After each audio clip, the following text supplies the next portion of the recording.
El parque tecnológico es socio accionista de la aceleradora de Litoral, entidad que convoca hoy a esta actividad, una actividad que se enmarca dentro de nuestras prioridades, tratar de darle información a las empresas para que puedan invertir más y mejor. Así que bueno, en principio una alegría contar con tanta gente por aquí. Realmente creemos que esto va a ser un éxito. Así que bueno, Daniel, te voy a dejar para que rápidamente vayamos a lo que nos convoca, ¿no? Así que gracias. Muchas gracias por lugar al parque. Bueno, y muchas gracias a nuestros invitados de hoy que nos acompañan, en tu nombre Roberto y Alejandro, digamos que por ser el contacto local, el que quiera. Siempre cuando hablamos con empresas de bases tecnológicas, con startups, siempre se va directo al grano en cuanto a lo tecnológico, ¿no? Y hay temas en empresas que tienen desafíos tan grandes para ir a lo internacional que por ahí quedan para otro momento. Y nosotros estamos convencidos que entre tantas tareas que tenemos en la aceleradora es conectar a nuestras startups con asesores adecuados y asesores. Y hoy estamos para hablar de temas de internacionalización y en diversos aspectos, digamos, ¿no? Cómo estructurar afuera, cómo tratar las cuestiones impositivas, y bueno, en esto nos van a dar una mano nuestros invitados de hoy, y es una buena posibilidad para que de la manera más temprana posible, compañías que tienen esto en su plan de desarrollo, lo traten de esta manera. Y también nos acompañan hoy profesionales que asisten y asesoran a startups, que también me parece que pueden encontrar en estas herramientas los aliados que necesitan para cuestiones que no son novedosas en el mundo, pero que sí son novedosas en zonas y en regiones como Venezuela. Sin mucho más que esto, Roberto. Bueno, no, primero que nada, muchas gracias. Perdón, y les comento, por una cuestión casi académica, vamos a grabar la charla y la vamos a dejar a disposición. Si alguien se la perdió, va a quedar en el canal de YouTube de la aceleradora. Así que bueno, dicho perfecto, esto. bueno, este no es mi mejor perfil, de todas maneras, inicialmente. Eso ya no podemos hacer nada. Primero que nada, bueno, muchas gracias por la invitación. Es un placer estar acá compartiendo con ustedes y me gusta además, si bien yo no vivo aquí, vivo en Estados Unidos hace muchos años, las raíces no se pierden y para mí es muy importante la argentinidad. Y el hecho simplemente de apoyar desde lo que uno puede hacer a que empresas desde Argentina crezcan y sobre todo startups. Es una de las salidas, creo, que tiene Argentina, porque una de las definiciones de startups es la como mínimo regionalización o escalabilidad de los proyectos hace que Argentina pueda ser más rica y apoyar a gente local que pueda hacer esto. Y no solamente Buenos Aires, porque lamentablemente Argentina es macrocefálica, pero en realidad el músculo de la Argentina creo que está dentro de diferentes regiones. Y bueno, me encanta, después de haber recorrido ahora hace unos minutos el Parque Tecnológico, ver tanto potencial acá en Santa Fe y pegado a una universidad, que no es ni más ni menos de lo que pasa en otros lugares del mundo. En Estados Unidos, hablábamos hoy a la mañana de Israel, por ejemplo, que es un país que tiene más unicornios por habitantes del planeta. Entonces, creo que hay que apoyar mucho estas iniciativas. Por otro lado, yo soy el managing partner de una firma, UA Tribe, en oficinas aquí en Santa Fe, y aquí está un socio liderando la oficina de Santa Fe. Tenemos oficina en Tucumán, tenemos oficina en Buenos Aires y tenemos la oficina de Miami. Y además tenemos oficinas que nos representan en 100 países, lo cual nos permite tener el músculo para poder dar servicios prácticamente en cualquier lugar del planeta, como si fuese directamente nuestra firma. Y una de las especializaciones que tenemos es justamente trabajar con emprendedores y con startups para que se organicen de la manera adecuada en una temprana etapa, porque los costos de reacomodarse, y muchas veces ya vienen startups en otro nivel de maduración, son relativamente altos para hacer ese cambio. La propuesta de hoy es una charla informal. La idea justamente es, por un lado, transmitirles nuestra experiencia o cosas que muchas veces los emprendedores no conocen y pretendo que también sea dinámica, Es decir, que ustedes si tienen inquietudes las hagan saber porque estamos acá justamente para que cuando salgan se hayan llevado algo valioso. Y además de Alejandro, otra de las cuestiones que me parece importante que estemos aquí es con tanto Guillermo como Fernando, que son dos socios de la firma Marval. Como ustedes saben, Marval es uno de los dos, tres, no sé, vos dirás, bufetes de abogados más importantes de Argentina y me atrevería a decir seguramente de Latinoamérica, y trabajamos mucho con ellos para darle soluciones a los emprendedores. Entonces, mi primera propuesta sería, muy brevemente, porque justamente lo que queremos es aprovechar el tiempo en la charla en sí misma, pero empezando por ustedes que se presenten brevemente, solamente para saber quién es cada uno y tratar de abordar temas que por ahí están más vinculados a lo que ustedes hacen. Queremos sacarle el mayor jugo posible a esta charla. Si querés, empezamos así. Bueno, yo soy Alejandro Pailet, socio de UXY acá en la oficina de Santa Fe, contador, asesor de empresas. Vengo a estar también para poder dar el soporte localmente a todas estas iniciativas. Me presento un poquito más que brevemente, porque también la idea era poder hablar un poquito después, así que para que se pueda hablar. Yo soy Guillermo Burman, abogado del Estudio Marval, socio del Estudio Marval. Mi especialidad es Derecho Societario. Hago mucho lo que es M&A. M&A es Mergers and Acquisitions, que es compraventa de empresas.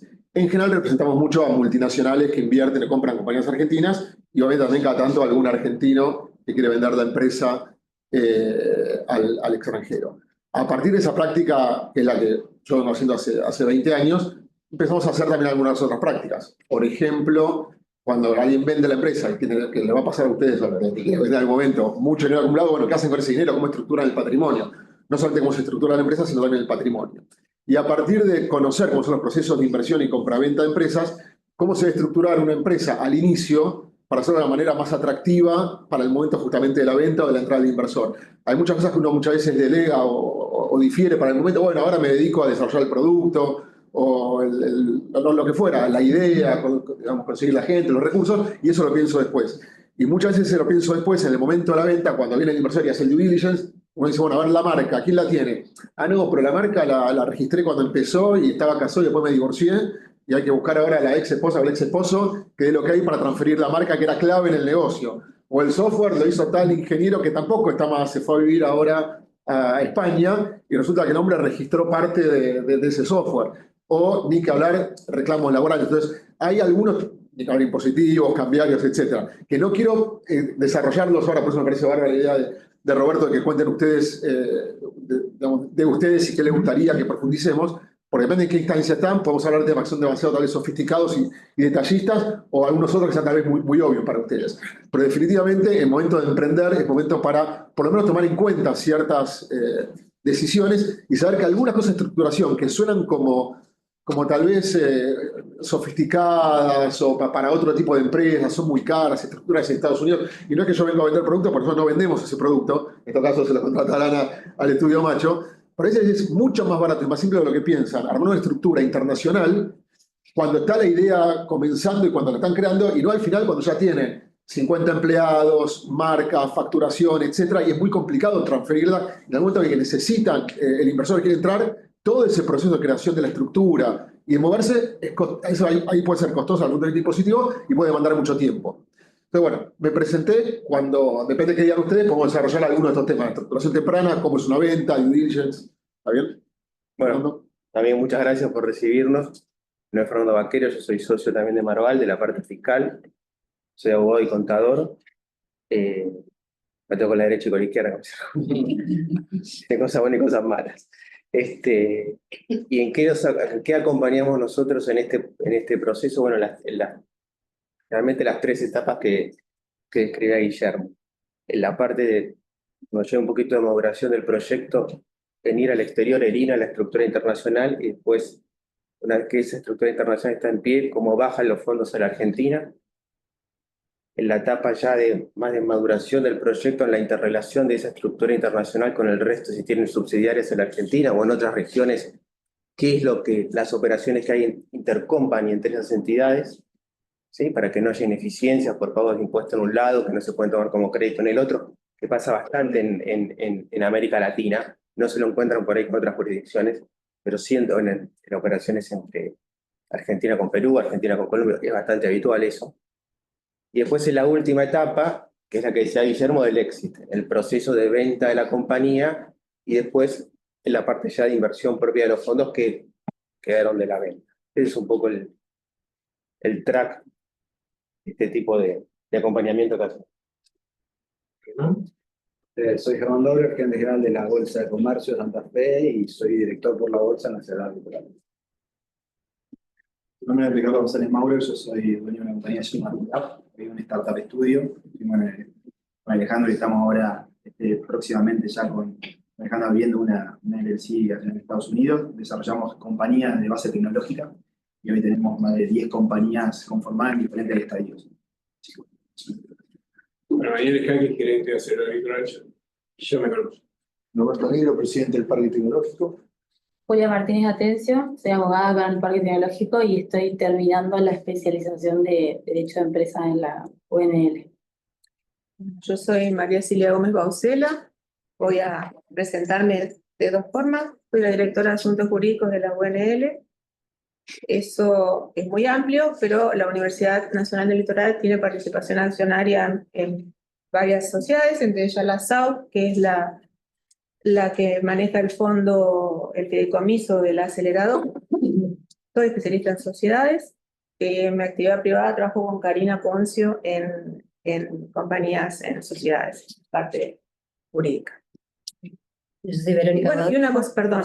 Estuvimos capacitándonos con Florencia Terentino, porque somos las abogadas del equipo de legales de la aceleradora en Marval en el 2017, Flor. Sí, sí. No, 18 que también. 18. Estuvimos muy en contacto con el armado de los primeros contratos para poder invertir en compañía. Sí. Bueno, yo soy Verónica Godoy, la directora de la Administración y Gestión de Fondos Tecnológicos de acá del parque. Yo soy Brenda Rojas, soy contadora de formación, soy analista en la aceleradora Litoral y además coordino un programa de startups que tiene la Universidad Nacional del Litoral desde hace 4 años. Bueno, yo soy Florencia Terentino, participo dentro del equipo de legales de la aceleradora y también estoy coordinando dentro de la Oficina de Transferencia de Tecnología de la Universidad el área de propiedad intelectual y el área de servicios a terceros. Mi nombre es Melita Dufán, soy contadora. Trabajo en la misma Oficina de Transferencia de Tecnología de la Universidad Litoral, soy responsable del marketing tecnológico y trabajamos en la asistencia a los grupos de investigación que están en el una startup. En ese proceso hasta articular con los mismos del ecosistema. Anda, seguimos por allá. Alex. Bueno, buen día. Mi nombre es Alex Campos, yo soy estudiante avanzado de la licenciatura en Administración en Ciencias Económicas y me encuentro trabajando también en la Secretaría de Vinculación como responsable de valorización. Bueno, mi nombre es María Fernanda Andrés, directora de negocios de la aceleradora Litoral. Mi nombre es Karina Poncio, y abogada y especialista también en empresas nacionales. Yo soy Tomás Merlo, soy socio también de Guachigiría Macho y Asociados en la oficina de Buenos Aires. Es un gusto conocerlos. Soy Marcelo Grabois y soy profesor de la Universidad del Litoral y consultor en temas de inteligencia estratégica. Mi nombre es Cristian Michelin, soy director de negocio de TILAB, la empresa donde conduce Ricardo. Soy profesor universitario y anteriormente también fui director de la Oficina de Transferencia de Tecnología de la Universidad. Francisco Tibaldo, pertenezco a INGEA, empresa de aplicaciones, software y ingeniería en algunas áreas estratégicas de petróleo, minería y energías renovables. Buenas, yo soy Andrés Dián, soy socio de la oficina de UHI Tucumán. Soy Cristina Cacaba, hago comunicación en el Parque Tecnológico. Diego Vallejo, trabajo en el equipo de aceleradora Litoral. Yo soy Mayra Correa, soy parte de la dirección de negocios, que es el equipo que lidera Media Fórmula. Buenas, soy Tomás Rivarenchea, socio de UHI Tucumán. Bueno, buen día, yo soy Pablo Pasamonte, soy contador público independiente y también docente de la Facultad de Ciencias Económicas. En tributación, ¿verdad? En tributación. Buen día, yo soy Matías de Petri, soy socio cofundador de Biosinaptica, una startup. Estamos desarrollando productos bioterapéuticos para el tratamiento de enfermedades neurodegenerativas y asociadas con el envejecimiento, un primer foco en la enfermedad de la retina. Estamos en la fase preclínica, siempre ponernos juntos sobre el líder. también somos parte de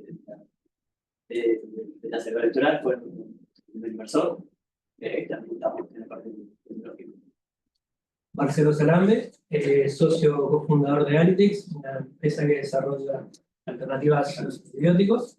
Estamos enfocados en esta primera etapa en salud animal, pero bueno, ahora estamos explorando también lo que es agro, y bueno, estamos enfocados acá en la... Eduardo Matoso, soy el gerente del Parque Tecnológico de Tenerife. Yo soy Gustavo Barón, soy contador de la actividad privada y también docente de educación positiva en la UNL. Buen día, soy Angelina Stringini, también contadora pública, especialista en tributación, ellos me lo dijeron, pero también lo son, docente también en el área de tributación, y estamos acá con Pablo, Gustavo y todo el equipo que se va a presentar, y María Fernanda, porque estamos justamente iniciando un CAIR, una investigación sobre estos temas de startup. Eso mayor interés. Mi nombre es Soledad López Cuesta, soy responsable del área de Relaciones Internacionales de la Facultad de Ciencias Económicas de la Universidad. Trabajo como docente de negocios internacionales y bueno, formo parte de este grupo de investigación. Mi nombre es Julieta Pico, soy contadora pública y también formo parte del grupo de investigación. Y dirige Mi nombre es Daniela Benja, soy contadora y soy titular de la cátedra de Instituto 1 de la UNL. Soy directora del taller que vamos a iniciar sobre evaluación de este tipo de startups y de la planificación tributaria. También he asesorado a aceleradoras en los comienzos, en la parte tributaria, así que bueno, es una temática en la cual nos queremos perfeccionar. Bueno, uno de los, como decíamos antes, uno de los temas, de los desafíos que tienen los startups, que es, como lo mencionaba, que por definición tienen que escalar.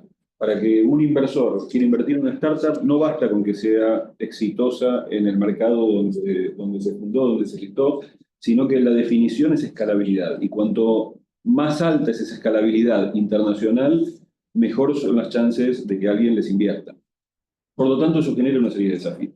Uno de los desafíos es que el emprendedor ya no tiene, como en una empresa más tradicional, donde se desarrolla en su mercado, ya no se desarrolla en su mercado, sino que claramente, rápidamente, tiene que saltar a otros mercados, tiene que empezar a internacionalizarse para mostrar eso que los inversores quieren y la factibilidad de eso. Entonces tiene que adaptarse a otros marcos impositivos, a otros marcos jurídicos diferentes, con leyes diferentes, y además de eso, como si fuera poco, es que muchas veces la necesidad de capital no necesariamente está satisfecha con el mercado local. Es decir, en este caso lo hablamos hoy a la mañana, Argentina, digamos, tiene, inclusive teniendo fondos como ustedes o otros privados, fondos de capital de riesgo, en general el ticket máximo a invertir está en un determinado límite, pero hay empresas que realmente son exitosas y necesitan más capital. Entonces, cuando alguien piensa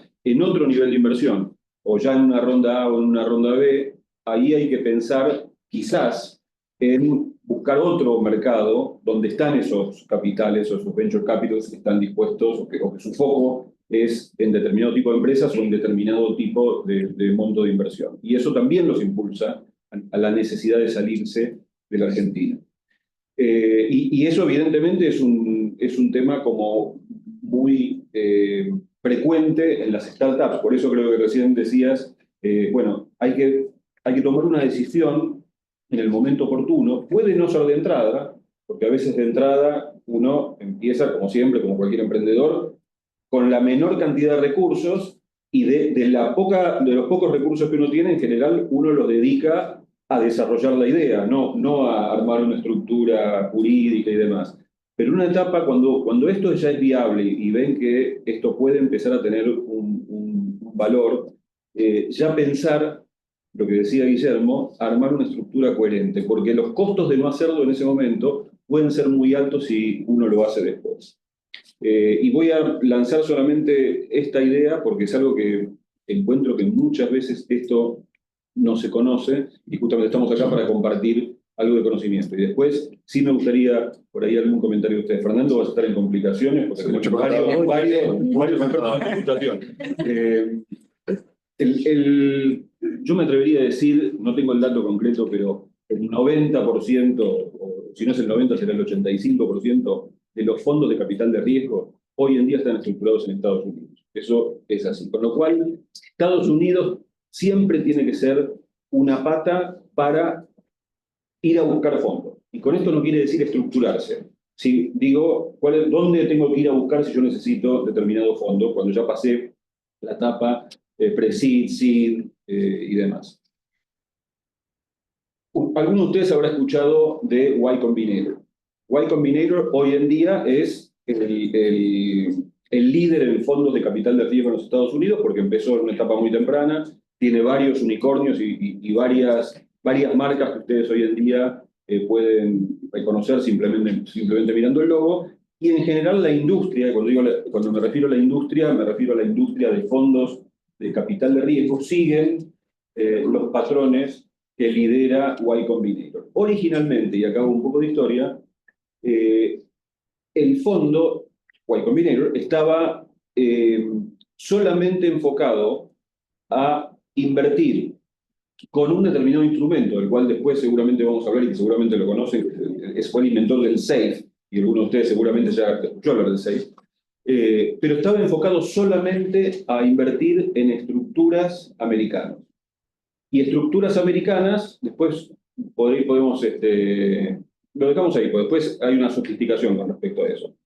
Pero en determinado tiempo, en determinado momento, ya hace unos cuantos años atrás, se dieron cuenta que si solamente invertían en estructuras americanas, digamos un C Corp de Delaware, decir algo, para determinados modelos de negocio que no necesariamente tocaban en su gran mayoría Estados Unidos, estaba obligando, y esto es válido para los expertos en tributación, estaban obligando a que esas empresas, supongamos que se expandan regionalmente, solamente en Latinoamérica, y no toquen Estados Unidos. Para que Y Combinator les invierta, tenía que armar un C Corp de Delaware, pero se daban cuenta que una operación que nada tenía que ver con Estados Unidos y que los founders encima eran extranjeros, iban a terminar grabados por los impuestos de Estados Unidos.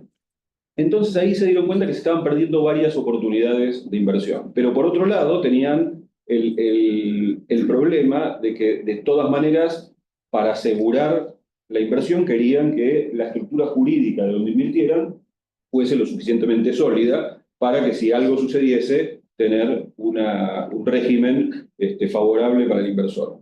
Y entonces, después de varios debates internos, solamente se abrieron a 3 jurisdicciones más. Es decir, hoy en día Y Combinator invierte solamente en 4 jurisdicciones. Y esto es algo que generalmente no se conoce en el mundo del emprendedurismo y empiezan a armar estructuras que no necesariamente son las que ustedes digan, bueno, pero Y Combinator, yo no voy a Y Combinator. Sí, pero el problema es que la industria sigue a Y Combinator. Sí, la mayoría, y pasa mucho con varios emprendimientos norteamericanos. Dicen, bueno, este es el líder, si lo hace es por algo.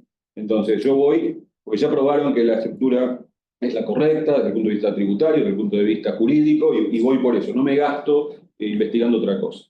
Entonces, hoy en día, las estructuras en las cuales mayoritariamente se invierte, y habrá algunos que no, pero la mayoría van a invertir ahí, es Estados Unidos, Caimán, Canadá y Singapur. Si no están estructurados en alguna de esas jurisdicciones, se van a perder la posibilidad de que el 95% de los fondos de Estados Unidos les inviertan, porque si ustedes dicen, tengo una SRL argentina, tengo una SL española, tengo un limited company en UK, tengo, una compañía francesa, no les van a invertir. Directamente por procedimiento ya no les van a invertir. Entonces esto es algo que lo tienen que tener en cuenta, porque cuando empiecen a estructurar, ya apuntando a esa próxima ronda de capital, tienen que empezar a pensar en esas jurisdicciones y cuál es la más conveniente, y esto depende de muchos factores diferentes. Y ahí lo dejo a ustedes. Un comentario sobre el tema de offshore en Argentina, cómo es tratado, cómo es visto. Y eso va a depender mucho del momento histórico reciente, me refiero al perfil político del gobierno de turno. Y pasa sobre todo en la ciudad de Buenos Aires, que es donde muchas de las empresas se constituyen, que el Registro Público de Comercio, que es la IGJ, depende del Poder Ejecutivo Nacional. Entonces, dependiendo la ideología política del presidente de turno, va a designar un inspector distinto que va a tener posturas distintas. Durante el kirchnerismo hubo, esto es bien técnico para los contadores. Lo mismo dicen que... Claro, exacto, un inspector, un abogado excelente, gran societarista, que escribe muy bien y sabe mucho de derecho societario, pero que tenía una ideología puntual. Lo pueden encontrar leyendo un artículo en el diario que dice que la offshore está hecha para delinquir, para embromar al esposo o a la esposa, para evadir impuestos, etcétera, etcétera. Y es verdad que en unos casos eso sucede, como también a veces la gente delinque con una SA, con una SRL, con un fideicomiso, o sin nada de todo esto, simplemente delinque. Y muchas veces, que es el caso, entiendo todo lo que están acá, en el caso de nosotros en el estudio, si viene alguien con un proyecto de delinquir, no sé, de vender autos y no entregarlos, o de hacer una obra de construcción y después no entregar los departamentos, entonces voy a hacer una en Caimano en BBI para que después no me encuentren. No los atendemos, no nos dedicamos a eso. Pero en muchos casos, la estructura societaria y sobre todo la que comentaba recién Roberto, son necesarias, pero estrictamente necesarias, a tal punto que si no se hace una estructura, no van a tener inversiones después. Y porque es lamentable, ojalá que en algún momento tengamos en la Argentina, podamos hacer una SA o una sociedad de algún tipo societario que elijamos, y venga el inversor, el fondo de afuera, e invierta directamente. Hoy no se puede por muchos motivos, y es lógico que no se pueda. Algunos son de fondo, las normas societarias. En Argentina, si no está mal la ley de sociedades, los contadores la conocen, en algunos puntos es obsoleta. Por ejemplo, adelante un poquito, stock option y algunos tipos de acciones, la ley de sociedades no permite que las sociedades, salvo contadas excepciones, tengan acciones propias. La SA, cuando quiere aumentar su capital, tiene que aumentar el capital, necesita que una asamblea se reúna de socios, lo vote, y en ese momento los socios tienen derecho a incrementar sus acciones para mantener el derecho de preferencia, para mantener su porcentaje. En el mundo de los startups, esa herramienta es nefasta, porque ustedes necesitan, entre otras cosas, olvidémonos del fondo que venga después, pensemos en el gerente o desarrollador profesional informático que queremos convocar y queremos ofrecerle un stock option. La SA, la SRL argentina, la SRL todavía menos, no permite hacer un stock option genuino, eficiente. No se puede, legalmente no es válido. No podemos creativamente buscar la manera de hacerlo. Sí, podemos. Armar un fideicomiso, transferir acciones, etc. Podemos. Así que esa parte la podemos resolver. Ahora, la empresa, bueno, va a tener un inversor, un safe note, con el que dijo Roberto, que es un título de deuda que alguien presta dinero para después convertirlo a acciones. Supongamos que la conversión se puede hacer en el futuro. Tampoco se puede, porque el día que el acreedor quiere convertir ese título en equity, no puede hacerlo, hay que hacer una asamblea, a ver si los accionistas renuncian al derecho de suscripción. Supongo que lo hacemos, le agregamos la renuncia anticipada, si se puede, pero lo hemos hecho. Ahora bien, si justamente tenemos un gobierno, un banco central que dice, che, toda la deuda que consigan, hay que traerla a la Argentina al tipo de cambio oficial. Es una norma cambiaria y si no es penal. Cuando el tipo de cambio hay una brecha del 100%, no es viable el negocio. No es posible. Entonces, ahí, por más que sea inicial, por más que tengamos solo $500.000 que puso un inversor, familiares, amigos, angels, lo que sea, no sirve la sociedad argentina para convocar esa instancia de inversores. Conclusión en esta instancia. Para lo que vamos a hablar después, definir una estructura es esencial en un primer momento buscar estructuras que sean, perdón, y aún cuando hayamos resuelto todo esto, tal vez lo que decía Roberto recién, el inversor quiere ir a estas jurisdicciones. Entonces, dependiendo cuál es el target de inversor que queremos, vayamos a las jurisdicciones del inicio. E insisto, yo no vendo ninguna de estas cuatro, en Marval no lo podemos hacer y no tenemos oficina afuera. Podemos hacerlo con Roberto porque lo hace muy bien y podemos hacerlo con cualquiera que el cliente quiere y vamos a recomendar a Roberto porque sabemos que lo hace bien. Pero podemos hacerlo con cualquiera, pero es esencial tenerlo. Si la empresa quiere cotizar en la bolsa después de Estados Unidos, igual será mejor una Delaware porque el mercado americano le gusta la sociedad de Delaware. ¿Pero por qué le gusta la sociedad de Delaware? Por seguridad jurídica, porque una de las facultades de Estados Unidos estudia el derecho societario de Delaware. Y tiene la corte que tiene todas las... Y tiene una corte especializada en derecho societario, que es buenísima, que es un poquito beneficiosa para los fundadores y para el directorio, y por eso el directorio quiere estar en un círculo virtuoso y cobran una tasa de inscripción, entonces están todos en Delaware, pero el inversor que invierte en una sociedad de Delaware sabe que si tiene un takeover, si tiene problemas después de cualquier tipo, ¿cuál es el derecho que se le aplica? que es cierto, que es regular, que es predecible. En la Argentina, lamentablemente, y ojalá esto deje pasar en el futuro, y no lo digo por el gobierno actual, no hay ningún tipo de afirmación política la que digo, pero ojalá tengamos un periodo largo de estabilidad que permita a un inversor decir, bueno, invierto en un vehículo argentino porque estas son las normas que se me aplican, buenas o malas, mejoraremos las malas, pero son las que se me aplican y se van a seguir aplicando. Pero lo que tenemos ahora es, no solamente que es obsoleta en algunos puntos de la ley de sociedades,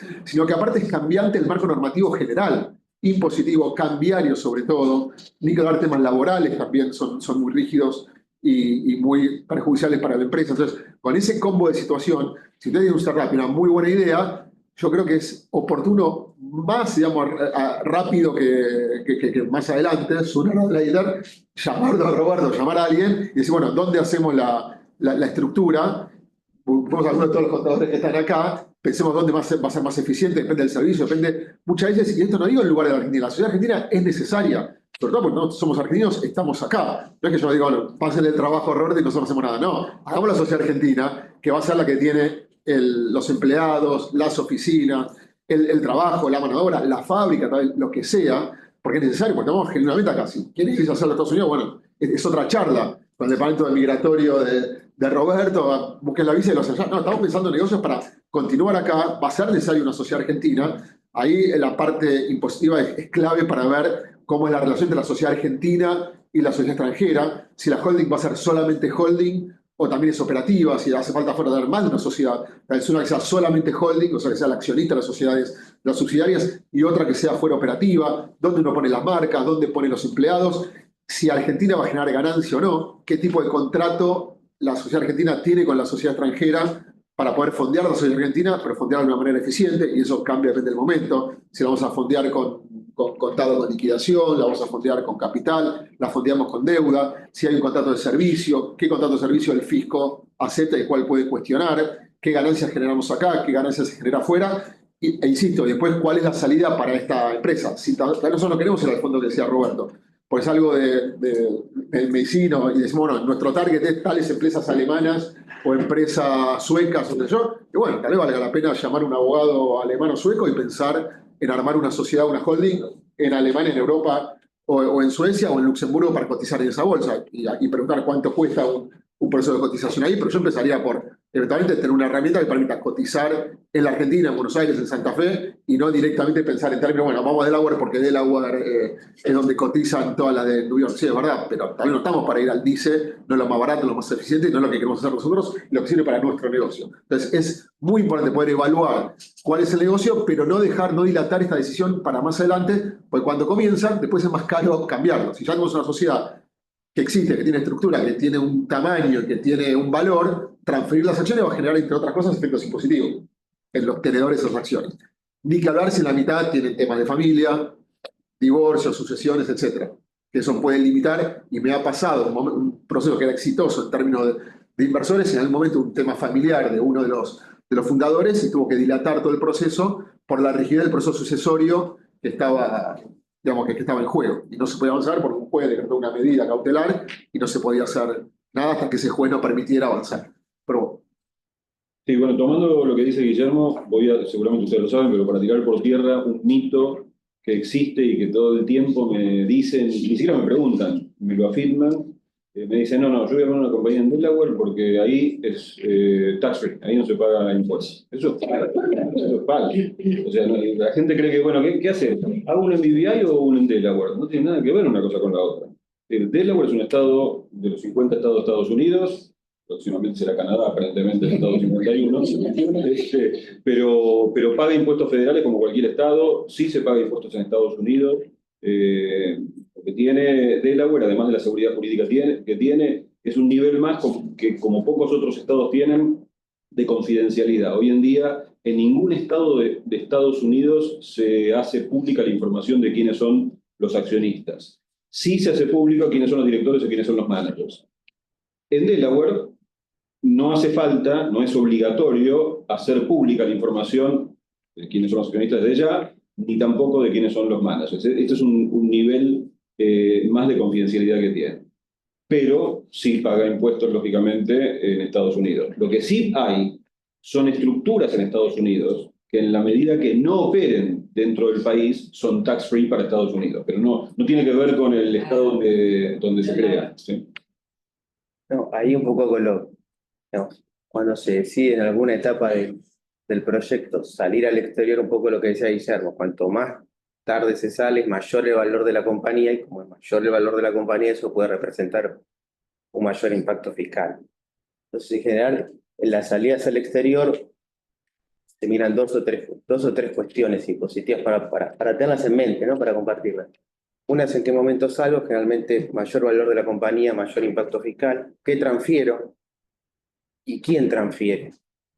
¿Sí? Va a ser el founder el que transfiere, el que aporta las acciones, la cuota parte de la sociedad argentina a una BVI y a una sociedad de Delaware. Eso va a tener un impacto impositivo. Se va a transferir la propiedad intelectual que se vino desarrollando, si es patentable o no es patentable. Eso también puede tener un impacto fiscal. Cuanto más track record tenga, también mayor el valor. No necesariamente la jurisdicción donde tengo alocado la entidad que va a recibir el fondeo necesariamente tiene que ser la misma entidad que tenga alocada la propiedad intelectual. A veces son la misma o pueden ser distintas, según donde se vaya a operar. Yo creo que la segunda parte para ir proyectando es, una vez que planeo esa salida en el exterior y voy a ir a otras jurisdicciones, cómo va a ser la relación de esas jurisdicciones con Argentina.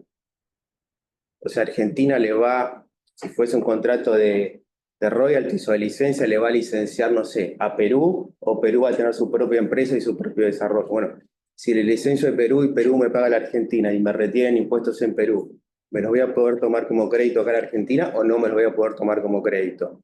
Toda esa parte ya más operativa de cómo va a funcionar una vez que voy al exterior, eso es bueno ir pensándolo en ese momento de la mano. Y la tercera pata, que es la del dueño, digamos, la del founder. Digamos, hasta ahora tenía acciones o cuotas de una sociedad argentina, que es una estructura que es bastante eficiente impositivamente. Paga impuesto a la sociedad, distribuye dividendos, se paga el día de mañana si se distribuyen 7%, el accionista argentino está satisfecho, digamos, la pretensión fiscal. Bienes personales, mes económico, porque lo paga como sustituto, digamos, al 0,5 de la sociedad argentina. Entonces, es una estructura bastante eficiente. Si transfiero la propiedad de una sociedad del exterior, bueno, ahí hay que ver un poco más ya el accionista argentino, el accionista o el presidente, el founder, que tiene acciones de Argentina, va a tener títulos de una empresa metida en el exterior, va a tener un activo en el exterior. Bueno, hay que ver que analizar esa cadena de flujo de fondos. Si son dividendos, bueno, cómo va a fluir esos dividendos de las distintas entidades del grupo a la holding y cómo la holding lo va a distribuir a la Argentina. Si va a haber retenciones de impuestos en cada jurisdicción donde estén ubicadas las sociedades operativas. Argentina va a retendrá, no sé, de vuelta con Perú. Perú retendrá cómo llega eso a la holding, cómo tributa esos dividendos a la holding y cómo vuelven esos dividendos al accionista argentino.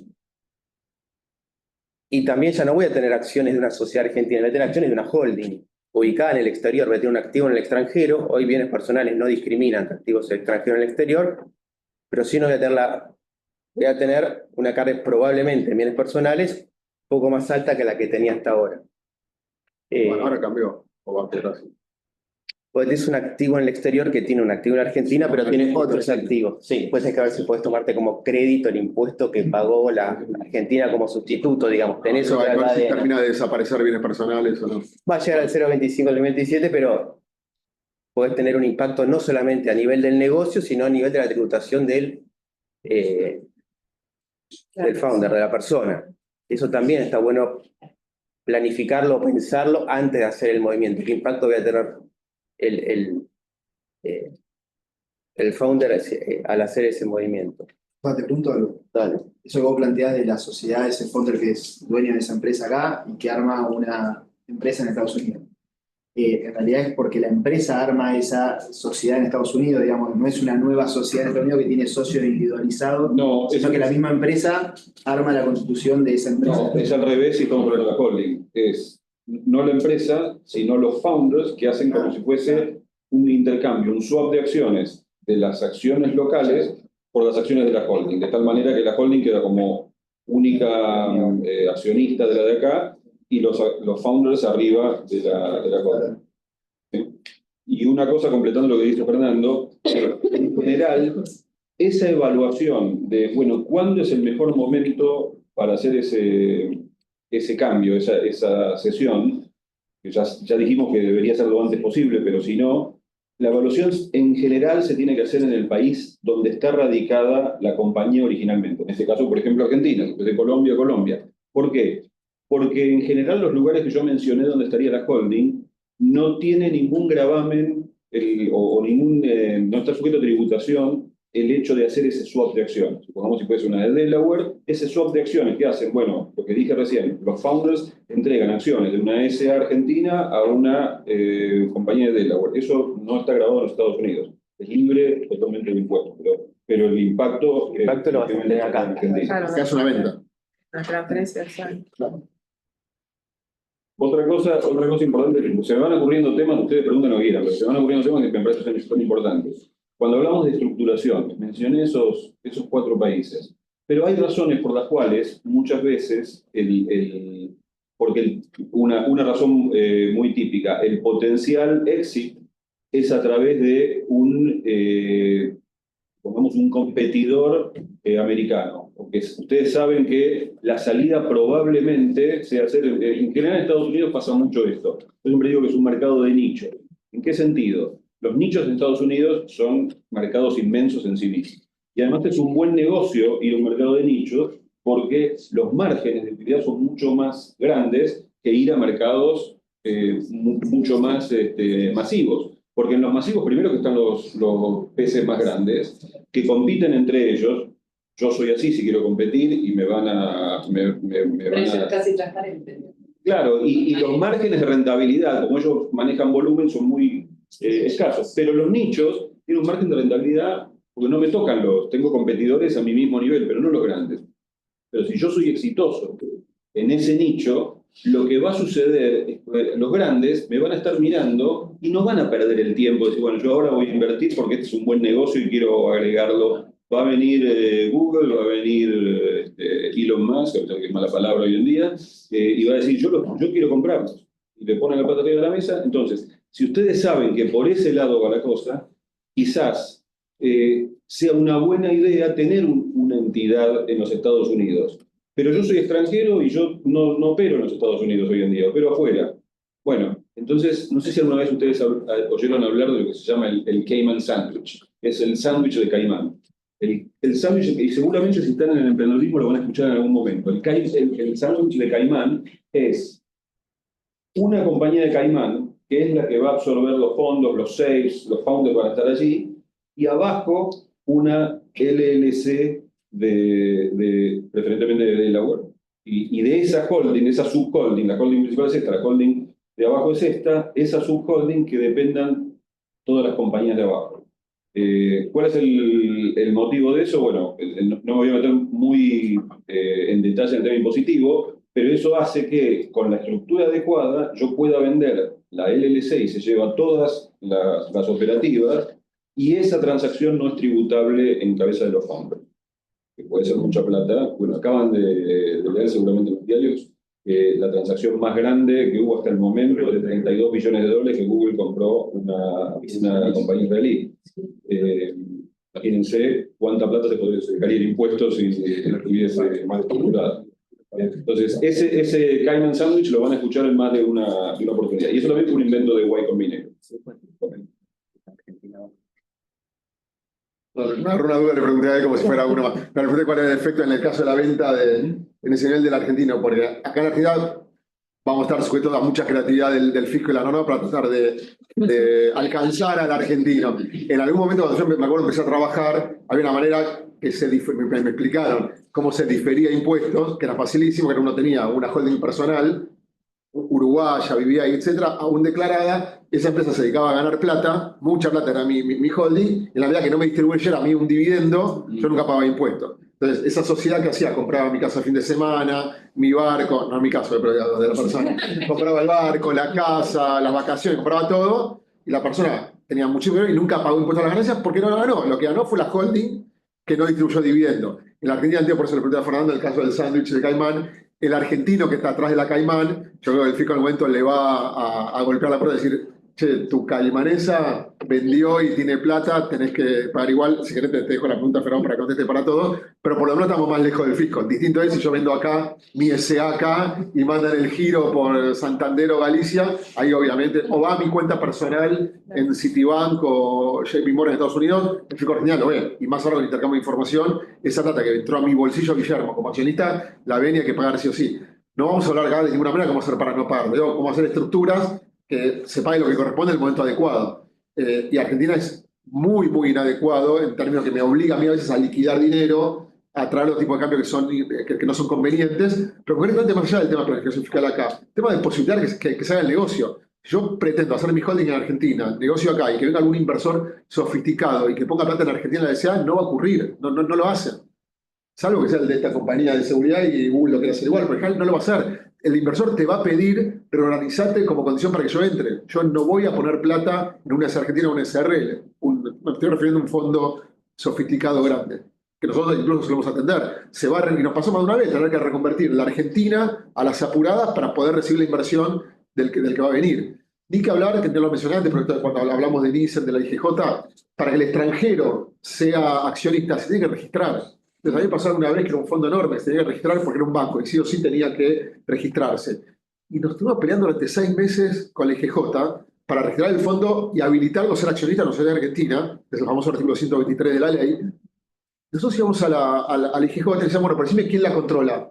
No, son billones de dólares, cientos de millones, es un fondo que tiene muchísimos inversores que no los conocemos, que no lo conocen nuestro cliente. Entonces no te puedo registrar. Pero es era un nombre muy conocido. Pero si no me decís el listado de accionistas, pero el listado son algunos millones y no lo tengo y aparte son confidenciales. Dame los 10 más grandes. No, los 10 más grandes será, no sé, Emiratos Árabes, algún rey. No te puedo dar tampoco. Bueno, finalmente se inscribió, pero después de estar 6 meses discutiendo, pero para avanzar la operación que había que comprar las acciones de la sociedad argentina y querían hacerlo solo porque era muy especial el negocio. Si no, no lo hacen. Entonces dicen, claro, y se listo, me voy a otro país, me voy a Uruguay, me voy a Paraguay, me voy a Brasil. Brasil no es tan fácil igual de salir, pero no lo hacemos. Entonces, por eso la holding es necesaria sí o sí, necesario sí o sí.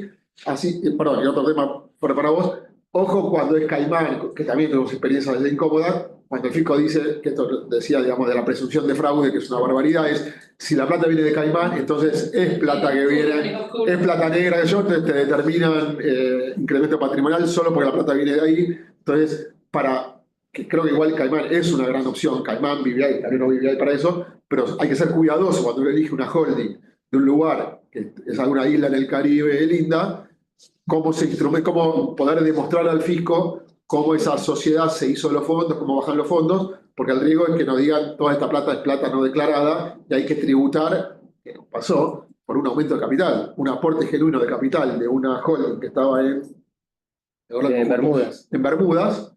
En Bermudas, no en Bermudas. Era él, si no lo tiraba ahora, no lo podía. Era startup, era genuina, algo de maquillaje, era una flor de empresa. En algún momento de Argentina el negocio no era viable, deciden poner plata para poder pagar los salarios y poder fondear el negocio y poder soportar la crisis, y si echaba gente poder indemnizarla, poder hacer todo con suma prolijidad, aportan varios millones de dólares y viene al poco tiempo el fisco y dice, este es un aumento de capital con fondos negros porque viene de Bermuda, hay una presunción que, bueno, es una presunción, dijimos, acá están los balances de, no me acuerdo si era Price, Deloitte, que muestra de dónde viene el fondo. No, falta la certificación con apostilla. Entonces, avanzamos con denuncia penal. Estaban procesados los directores de una sociedad multinacional genuina solo porque la plata había venido de Bermuda. Eso no es lo que sucede ahora, claro, no lo sucede ahora. Lo que digo es, si se opta por una holding en algún lugar que es muy eficiente, que nosotros en general sí lo recomendamos, hay que ser cuidadoso cómo fluyen los fondos, cómo se guarda la documentación adecuada para acreditar que plata genuina, plata generada en blanca. Porque lo que no hay una prohibición para dar plata de Bermuda o de Caimán. Hay, sí, tanto esa presunción. Sí, ahí funciona, digamos, hace muchos años estaba la presunción no receptada en la ley de que los fondos que venían de estas jurisdicciones debajo de una tributación, el fisco que presumía que era dinero que había generado un residente en la Argentina que no había pagado impuestos al momento que generó el dinero, se lo trataba de cobrar con esta presunción de incremento patrimonial cuando los fondos reingresaban al país. Entonces, eso muchos años operó como una especie de presunción que no tenía recepción en la ley, después incorporó la ley de procedimiento Entonces, lo habilita el fisco a presumir que todo ingreso de fondos, y ahí la norma es muy amplia, y cuando dice instrumentos de inversión puede ser o por un aporte de capital, se suscribe acciones de la sociedad de Caimán de una sociedad argentina, con un préstamo, sí, no importa la forma jurídica, ingresan fondos.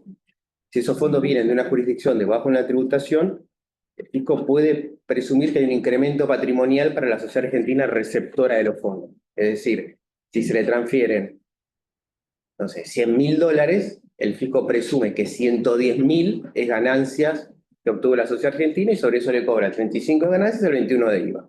Más multa, más denuncia penal. Ahí el problema que tiene esta norma, el fisco no la aplica, bueno, no la aplicó en ese caso, pero no es tan, ¿quién decía ahí, Andrés, el tema de las probabilidades? No es tan habitual que lo aplique, pero dentro del procedimiento sí está esa mancha y el problema que tiene la norma para ser superado es que al fisco le deja, o al contribuyente le deja rebatir la presunción sin prueba, que los fondos estaban originariamente declarados, porque viene de la vieja escuela que eran de un argentino, pero no dice declarado por quién. O si los fondos se generaron en esa jurisdicción debajo de una tributación, que técnicamente no se generan ahí, se generan, en el caso que decía Guillermo, en Bermudas no se generaron, se generaron en donde. En otras subsidiarias. En cada una de las subsidiarias, no sé, en Guatemala, que es en este caso Costa Rica, Perú, que le habían generado dividendos. Pero vos mirabas, la sociedad de Bermudas no generó el dinero.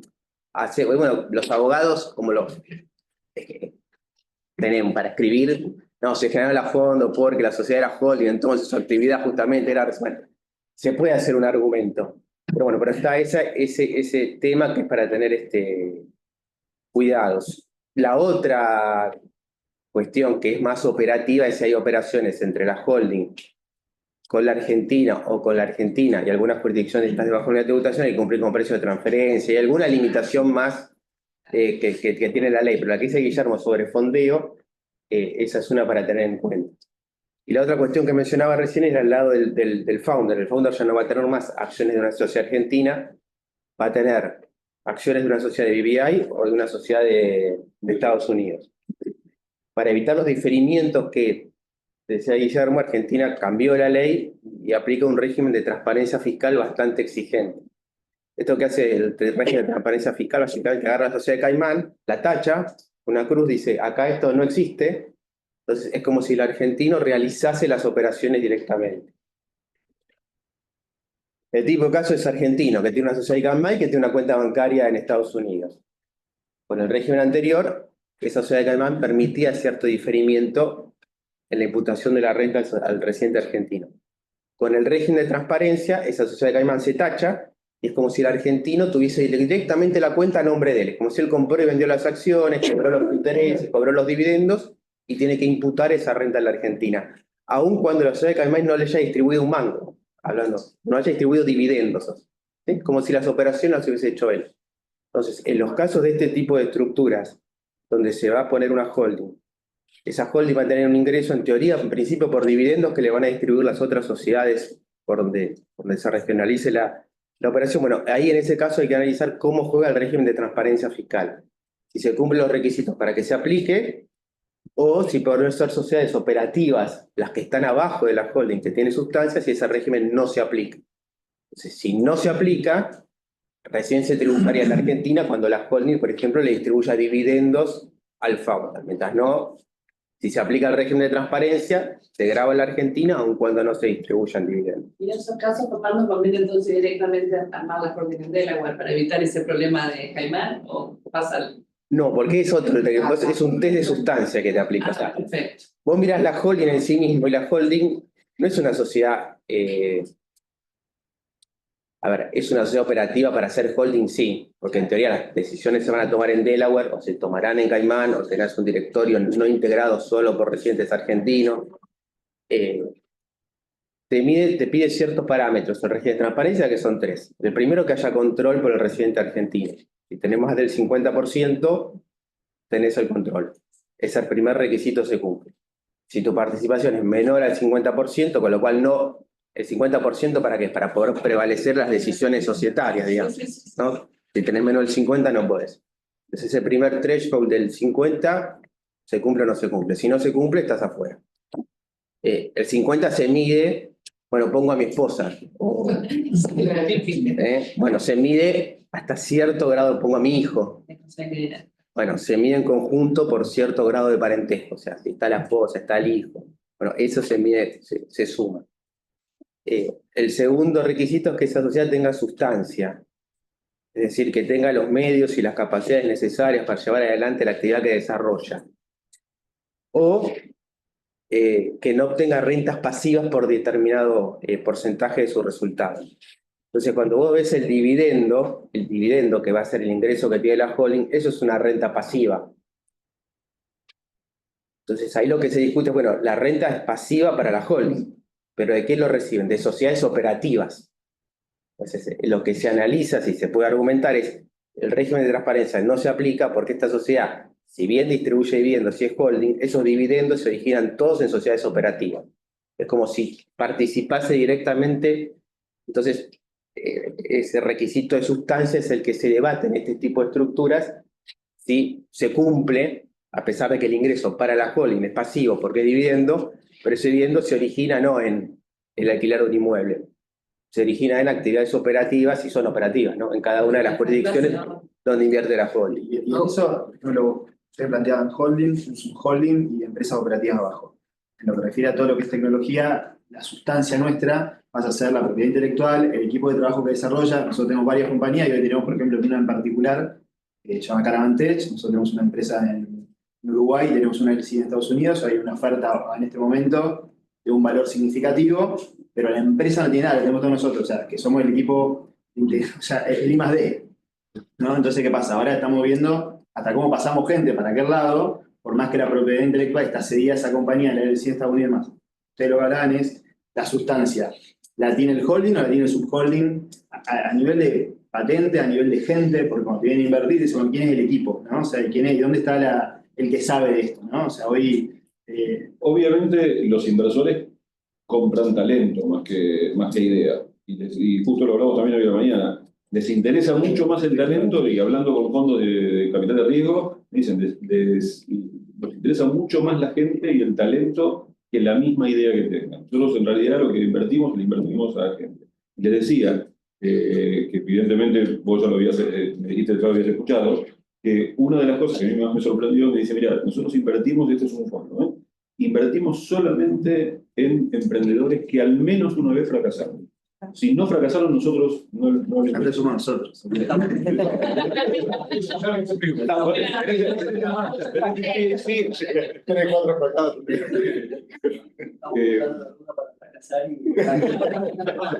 Tal cual.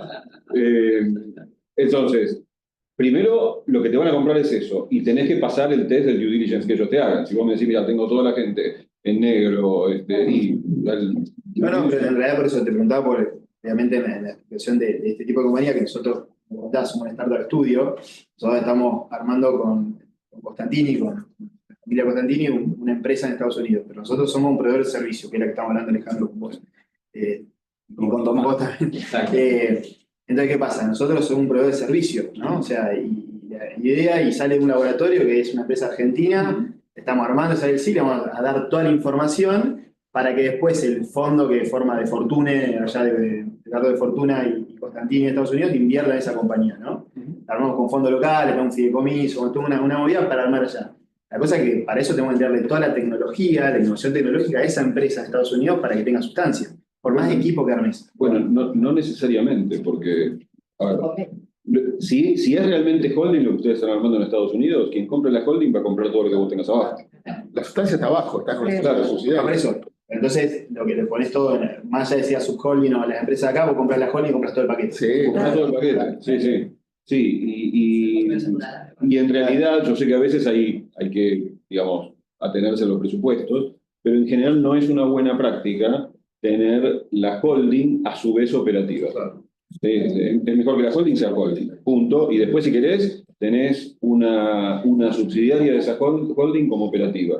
Pero si no, primero, primero que te arriesgas vos a problemas de riesgos de litigios comerciales, porque te mandaste un bacán acá y te van a atacar la holding con todo lo que vos tengas abajo, y si encima tenés el IP ahí abajo, te lo van a atacar. Y en ese sentido, el mundo, y Estados Unidos en particular, es el país más litigioso de todo el planeta. Dicen que uno de los grandes problemas que tiene Estados Unidos es que, a diferencia de lo que pasa en Asia, es que las mejores mentes en Estados Unidos, en vez de dedicarse a la ingeniería, se dedican a ser abogados. Entonces, por eso realmente... Acá no pasa lo mismo. Se dedica a la ingeniería, ¿no?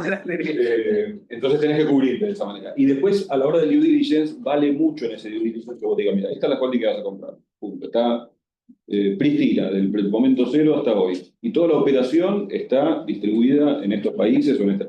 Entonces ahí, y coincido un poco con lo que dice Fernando, hay que analizar muy bien, porque yo les dije cuatro jurisdicciones, y les expliqué por qué se los dije, pero no, esto es un traje a medida, tenés que fijarte cuál es la compañía que vas a hacer, por qué, y dentro de esas 4 jurisdicciones tenés diferentes alternativas. Les hablé del Cayman Sandwich, que es una de las alternativas. Está hablando de algo que va a tener mucha incidencia en Europa. En general, una jurisdicción como Caimán, país de nula tributación, allá están en listas negras. Entonces no te conviene tener, porque te vas a estar penalizado a la hora de, por ejemplo, distribuir dividendos. Entonces, todo eso hay que tratar de empaquetarlo y como digo, que sea un traje a medida, no hay una fórmula. Que justo pensé lo mismo, pero me refiero a otra cosa, el traje a medida. Otra pregunta a tener en cuenta es el tema personal tuyo. Tuyo me refiero al founder, al empresario, que también hay que evaluar, porque no lo mismo vos que él, que yo, porque vos podés estar casado, próximo a casarte, con una situación con riesgo por un negocio anterior que hiciste y te pueden pedir la quiebra. La situación personal es esencial. Podés decidir vivir en Argentina, podés vivir en Punta del Este o vivir en Miami. Cuando vos justo preguntaste, ¿es lo que me conviene Delaware que Caimán? A veces sí y a veces de ninguna manera. Porque, por ejemplo, siendo argentino, yo prefiero, para tener, por ejemplo, ni siquiera tan sufrido un negocio, quiero una cuenta corriente enorme en Estados Unidos. Quiero una sociedad de afuera de Estados Unidos, por un tema sucesorio americano, que ni lo quiero desarrollar porque tema bien de contador americano, pero sé, porque me explicaron muchas veces los contadores americanos que trabajamos, che, hay un impuesto a la herencia en Estados Unidos que muchos no tienen en cuenta. Abrís tu cuenta, qué lindo, tengo mi cuenta en Estados Unidos, el Primor, así te van, pero te morís y tus hijos tienen un problemón. Porque hay un impuesto a la herencia para extranjeros que por activos... 40% del valor de mercado al momento del fallecimiento. Y eso se elude directamente, o sea, se evita, en lugar de ser yo, Guillermo, el titular de la cuenta bancaria, tengo una sociedad en Caimán que tiene una cuenta bancaria. La declaro en Argentina. Como dijo Fernando, el fisco no la considera, pero lo que la sociedad de Caimán tiene activo, pago bienes personales, pago ganancias y ganas, pago absolutamente de todo. Pero simplemente evité a mis hijos el 40%, que es una barbaridad. Entonces, cuando yo leía, me acuerdo de un artículo de ICE, y una persona con ICE, que es para delinquir, no es para delinquir, en todo caso es para evitarme el 40% de Estados Unidos, que en la Argentina lo nombramos lo más mínimo, porque nuestra estructura es plata declarada, que pagué impuestos a la ganancia, pagué todos los impuestos y que sigo pagando y voy a seguir pagando. ¿Por qué tengo que estructurarme a mi nombre en la cuenta y pagar el 40% en Estados Unidos? Ni siquiera estoy eludiendo un impuesto argentino que está en discusión de elusión, evasión. No, es simplemente el contador americano me dice que se puede tener esto y que no tributo. Bueno, elijo eso. Después ya hay otras situaciones que Estados Unidos va a informar las cuentas de individuos, no la cuenta de sociedades. Puede haber otros que sea el caso particular. Pero más allá del tema de la cuenta, para el caso del empresario, es muy importante ver la situación personal, porque hay otros elementos que muchas veces no se consideran cuando uno decide jurisdicciones y cuando decide la estructura, que tiene que ver con, por ejemplo, normas de derecho de familia, normas de derecho sucesorio, que en Argentina son muy rígidas.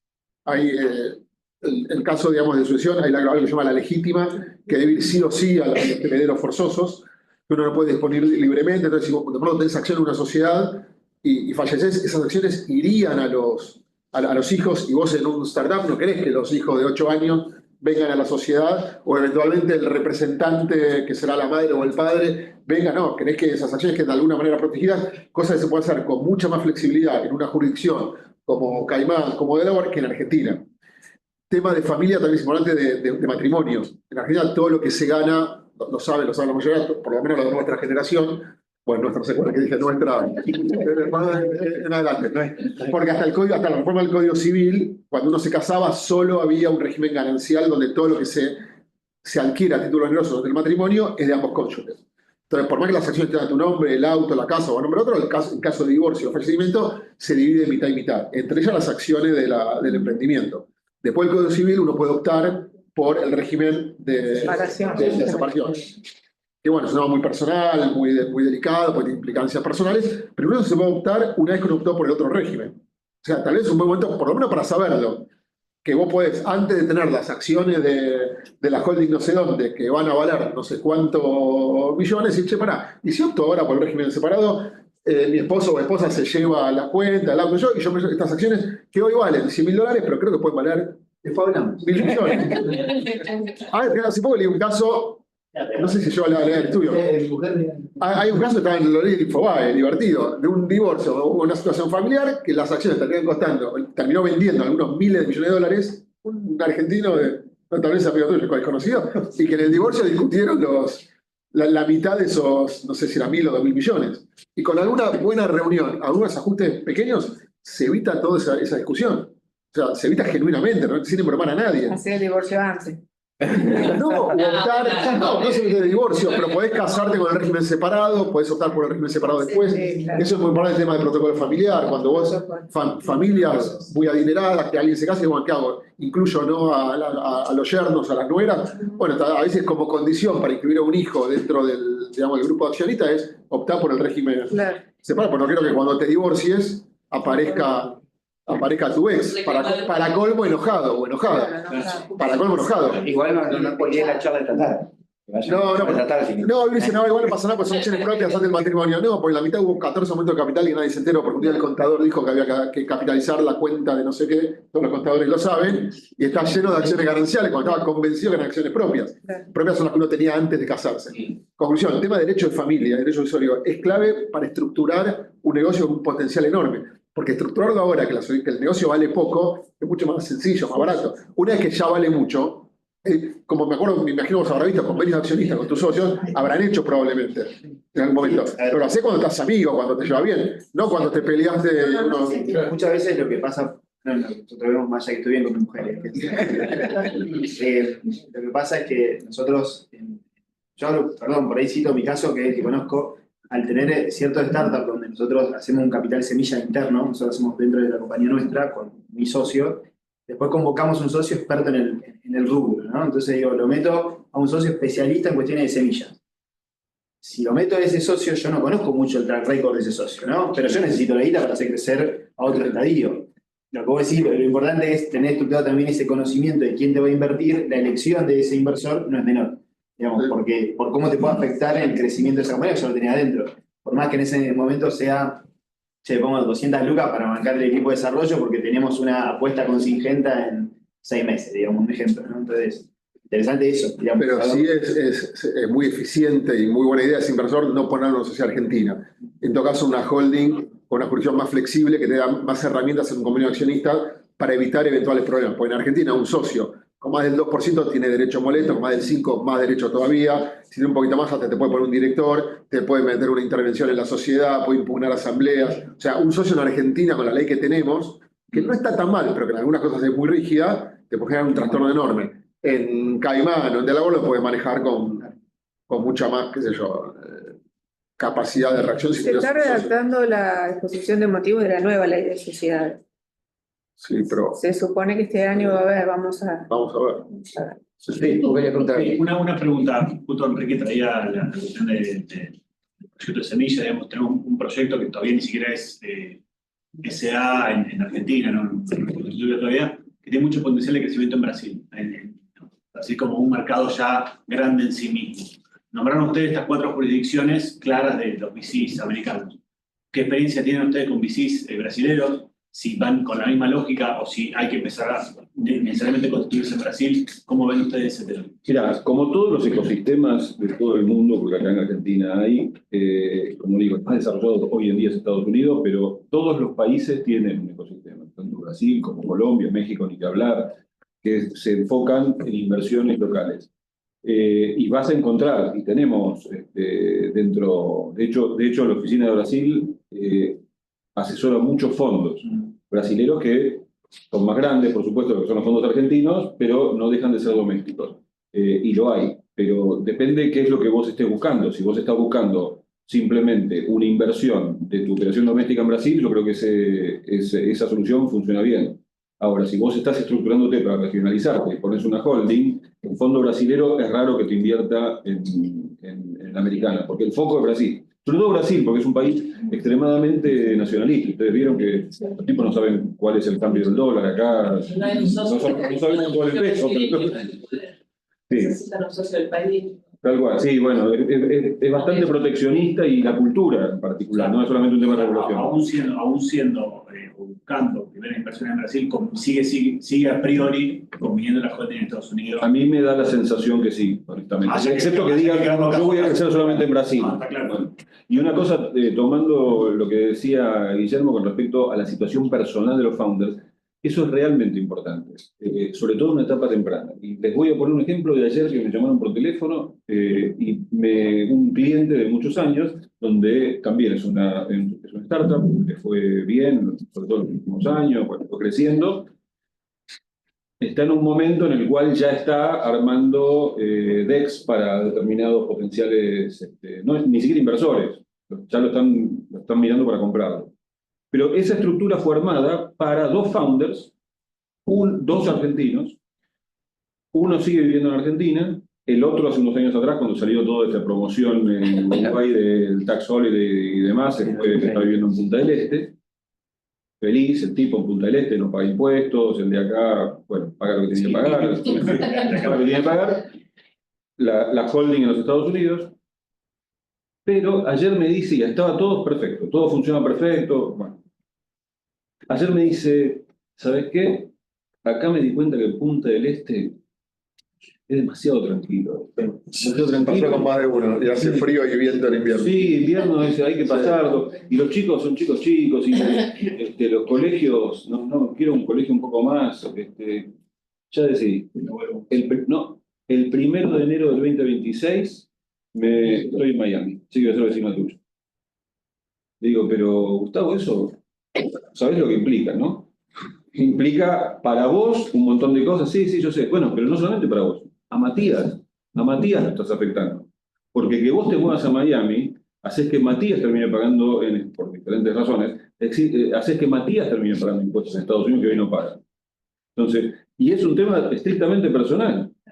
Me dice, me mata Matías, y yo le digo... Pero me mata mejor si no voy a Miami. Entonces hay que pensar todo de vuelta, porque él sigue decidido que se quiere ir.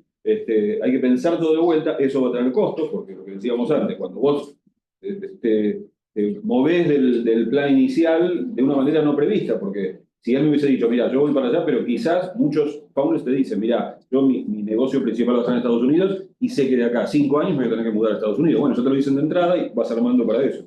Pero en este caso, que es totalmente de improviso, va a tener que afrontar determinados costos. ¿Matías ya sabe? Matías no sabe, ¿no? No sabe.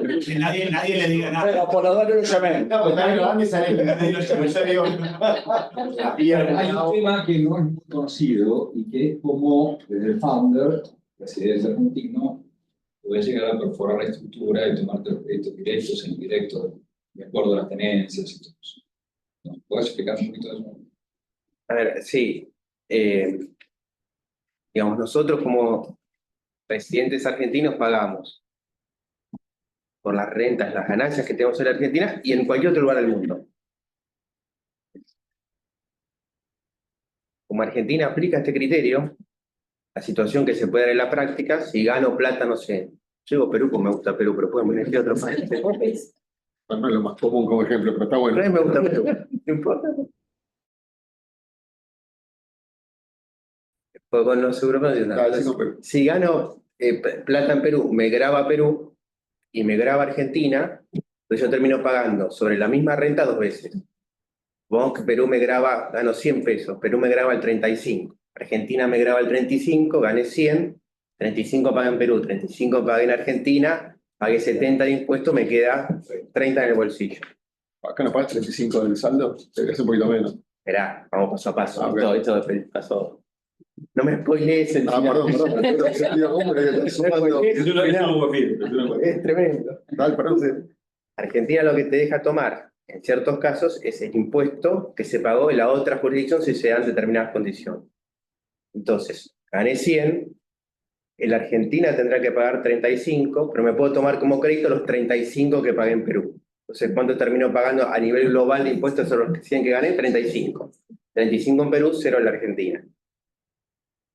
Cuando tengo distintos eslabones en una cadena, ¿sí? Entonces, eslabones societarios. Tengo Argentina, que tengo una sociedad en Perú, que tiene otra sociedad atrás. Bueno, Argentina te permite tomar el crédito por esa retención entre Perú y Argentina y por el impuesto que se pagó en Perú a nivel societario, el impuesto que pagó la sociedad peruana. Bueno, ese mecanismo de crédito por impuestos que decía Tomás es hasta un cierto nivel. En general es hasta 2 niveles. Entonces, cuando estructuro, cuanto más niveles pongo, por alguna de las razones que por ahí decía Roberto, porque es eficiente para un exit en la otra jurisdicción, pero no para la Argentina. Eso me puede afectar los créditos que me puedo tomar por los impuestos que se pagaron en el exterior. Cuanto más sociedades tengo en el escalón hacia abajo, es más difícil tomarme el crédito por impuestos.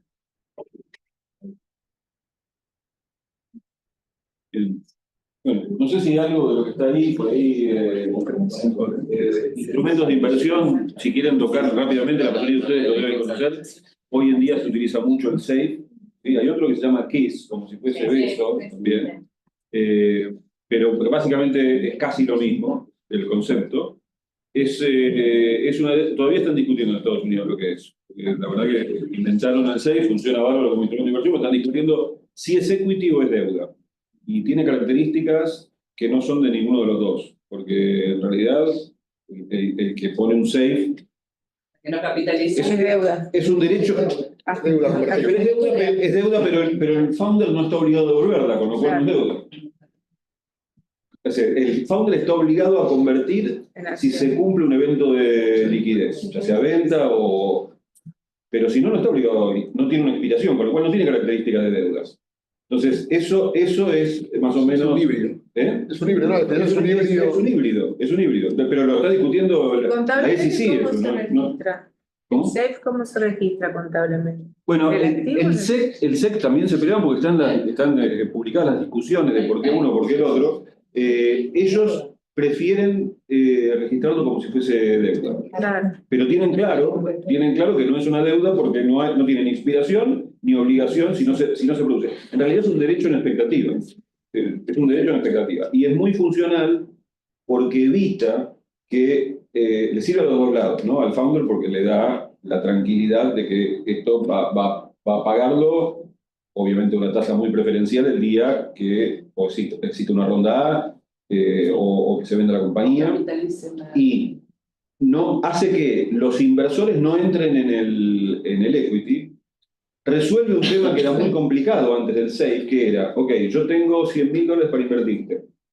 ¿Cuánto me das de tu paquete accionario? Fija valor de acciones. Claro, entonces la manera justa de hacerlo, si no es Shark Tank, es decir, bueno, yo te doy el 15 por esto, y el otro dice, pero la manera justa de hacer eso es hacer una evaluación. Hacer una evaluación puede ser algo relativamente costoso en una etapa temprana. Entonces lo que dice, mira, yo te voy a invertir 100, y vos me vas a dar acciones el día que hagas una ronda donde vas a tener que hacer una evaluación con una preferencia de un 20% o lo que sea. Entonces resuelve también del lado del inversor, resuelve del lado. Y es un derecho que vos tenés en expectativa. Y nosotros de la aceleradora ya hemos hecho varios, ¿no es cierto? Sí, pero de la holding con SAFE. Te iba a preguntar, no Sociedad Argentina. No. De las que tienen holding. De las que tienen holding en Estados Unidos. Porque yo tengo un cliente que me pidió una vez un modelo y le dimos, digo, pero ¿dónde lo haces? No, la Sociedad Argentina. Le pregunté, ¿cómo lo contabilizás? No lo contabilizamos. Nos dan la plata afuera y la vamos bajando. Bueno, total. Contame cuando hace el momento de capital. Sí, nosotros acá hacemos aporte irrevocable, pero las holding tiene elementos comunes con el aporte irrevocable, que ahora hay más flexibilidad. También depende del momento histórico de Argentina. Ahora son 2 años. Claro, en el momento estabas obligado en 6 meses a capitalizarlo si no era deuda. Sí, no era deuda. Ahora ya lo podemos dejar más en limbo y se empieza a aparecer más un 6. Sí, desde que se regularon las SAS, ahí fueron a 2 años. El tema de contabilizarlo como deuda en Argentina también viene de la diferencia de cambio, año a año, reevaluar esa deuda, tipo de cambio. Argentina no es que genera un quebranto. no es el ¿no? Después está el tema de disolución, de pérdida de capital. Pérdida de capital. La posibilidad de insolvencia. Resultado acumulado. Pero bueno, no sé, si quedó algún tema abiertos a cualquier consulta que ustedes tengan.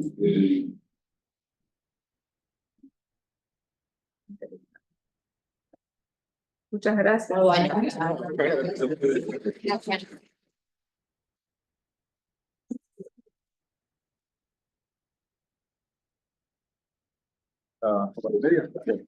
Buenos días a todos. Chao, buenos días. Sí, te lo voy a tratar de decirle.